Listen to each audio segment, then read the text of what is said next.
I love jewelry. In this video, I want to share with you my most and least used jewelry pieces. The last time I did this was over 2 years ago, so I think we're due for an update. Even though my collection looks more curated now, I still gravitate towards certain pieces more than the others, so let's take a look.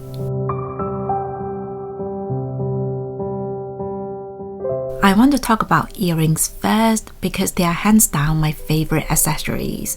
I rotate my pieces fairly frequently, but the pair of earrings I wear the least at the moment are my Hermes Chain d'Ancre earrings in rose gold.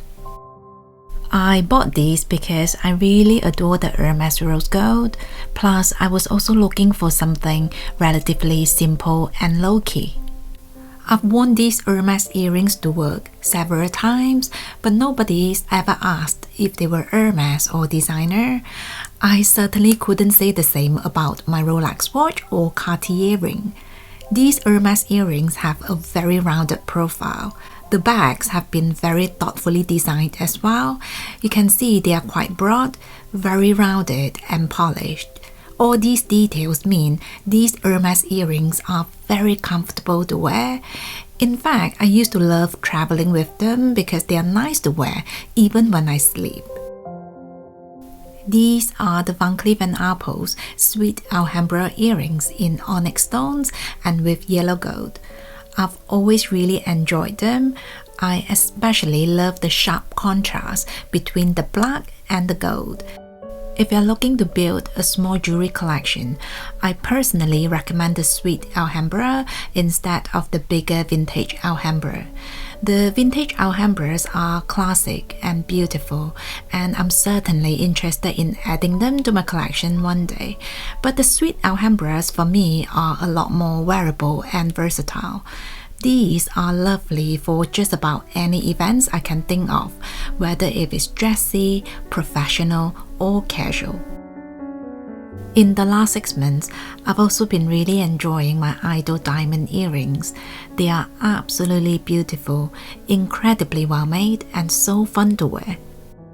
The diamond studs are simple and classic by themselves, but with the add-on pieces, you can create so many different looks.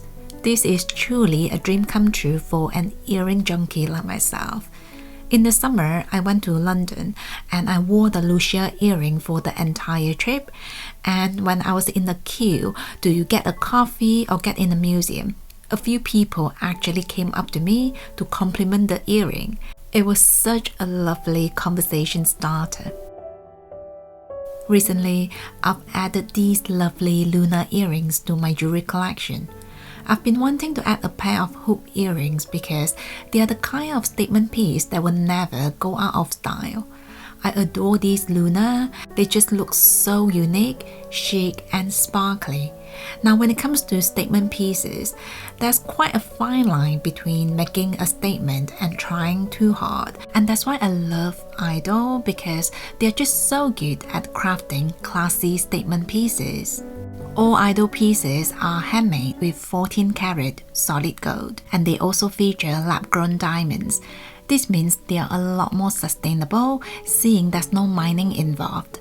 Plus, you're also getting the same sparkle at a fraction of the price. If you're working on building your perfect diamond collection, make sure to check out the IDYL website. They've also very generously offered my viewers a discount code, which you can find in the description box down below. Let's move on to necklaces. This is the Hermes GAMBADE necklace in rose gold, which is also the least worn necklace in my small collection. A while ago, I decided I don't really enjoy long necklaces or statement pendants, and since that last video, I've sold my Van Cleef Magic Alhambra necklace. As far as the design goes, this Hermes necklace actually ticks all the boxes for me. It doesn't have a bulky pendant. It's a happy medium between a short and a long necklace. The design is relatively simple, is comfortable to wear, easy to put on and remove, and the rose gold is beautiful. So on paper, everything looks good. In fact, almost perfect, but somehow I just don't reach for it a lot. This is my Van Cleef and Arpels Sweet Alhambra necklace in rose gold. I used to wear this every single day for years, and I still love it. But in the last few months, it hasn't been worn because I've been wearing my diamond necklace from IDYL instead. At first, I was thinking to rotate between the two pieces, but I think I've fallen hard for this diamond necklace. Now, I'm not taking any credit away from the Van Cleef Sweet Alhambra. It's still a beautiful piece, but I think I now prefer this diamond necklace because the pendant is even smaller and daintier, plus it has a lot of sparkle. This really is the perfect daily necklace. I mean, let's be serious, you just can't go wrong with something like this because it will look lovely on everyone and with everything. There are 3 settings on the chain. After a bit of experimenting, I can now say for sure my favorite way to wear this is on the longest setting. I also want to touch on my Hermes leather bracelets, seeing I do have a small collection of them. This Hermes CDC bracelet remains my most worn piece, and this is in the black Epsom leather and with rose gold hardware. The CDCs might be a bit too chunky for some people, but I actually really enjoy the design. My outfits are usually quite simple, so I don't find the Hermes CDC to be too overbearing. If anything, it really helps to spice things up. I also have this Hermes CDC bracelet in the umbrella lizard skin and with palladium hardware.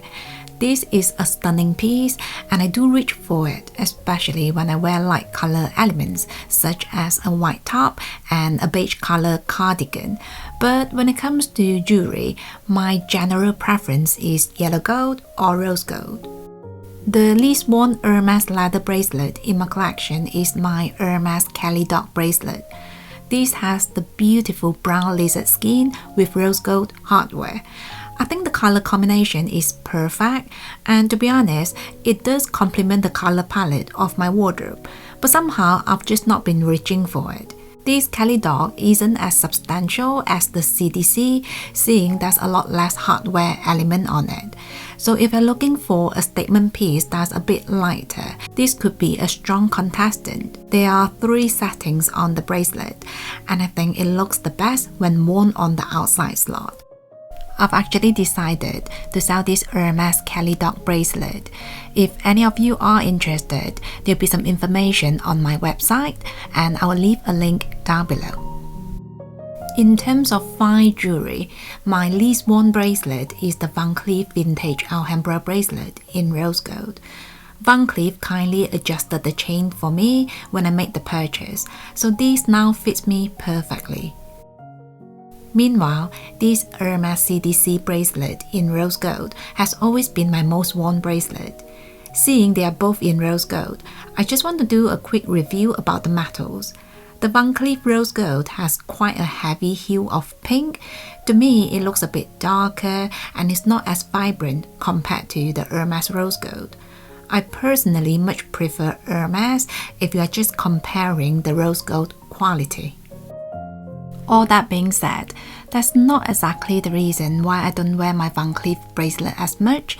Generally, I just prefer wearing bangles over bracelets for some reason. I also find the vintage Alhambra a bit girly for me, and I tend to reserve it for the more dressy occasions. The Hermes CDC, on the other hand, is right up my street. It looks chic, modern, very Hermes iconic, and the biggest bonus point is this is so easy to put on and remove. The Van Cleef bracelet is not that much of a hassle to remove compared to the Cartier Love bracelet, which I used to have, but it does take a bit of patience, especially if I have to do the job myself. In terms of rings, this Tiffany Ankle diamond ring has been my least worn ring for a while. This is a full eternity diamond ring with platinum. The ring is 3mm wide and the total diamond carat is 1.8. This ring is mesmerizingly beautiful and I can look at it all day. But it isn't the most comfortable thing to wear, seeing there's quite a bit of thickness to it.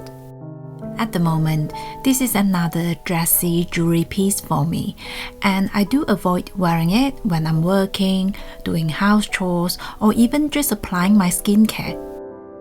I actually ended up selling my Cartier just unclear ring for the same reason, but I think I'll keep this Tiffany ring in my collection for now, seeing it is a gift from my husband, so there's a lot of sentimental value there. Plus, I guess having a small dressy element in my wardrobe is not the worst idea. Next are the Cartier Love Ring in yellow gold and the Hermes Chain d'Ancre ring in rose gold. I always wear them together on my right index finger. They are like my statement ring set, if you will. I actually bought the Cartier Love Ring for my husband years ago, but he never really wore it. So I thought I might as well make use of it. Apart from the very iconic love logo, this is essentially a plain gold band. I like that this has a fairly flat profile. It makes the ring very pleasant to wear. The Hermes CDC ring, on the other hand, has a more playful design. It's probably not a wedding band candidate, but I always think there's a lot of charm in this little ring. Another thing I love about this Hermes ring is it has a very rounded profile on the outside with a flat-fitting surface on the inside.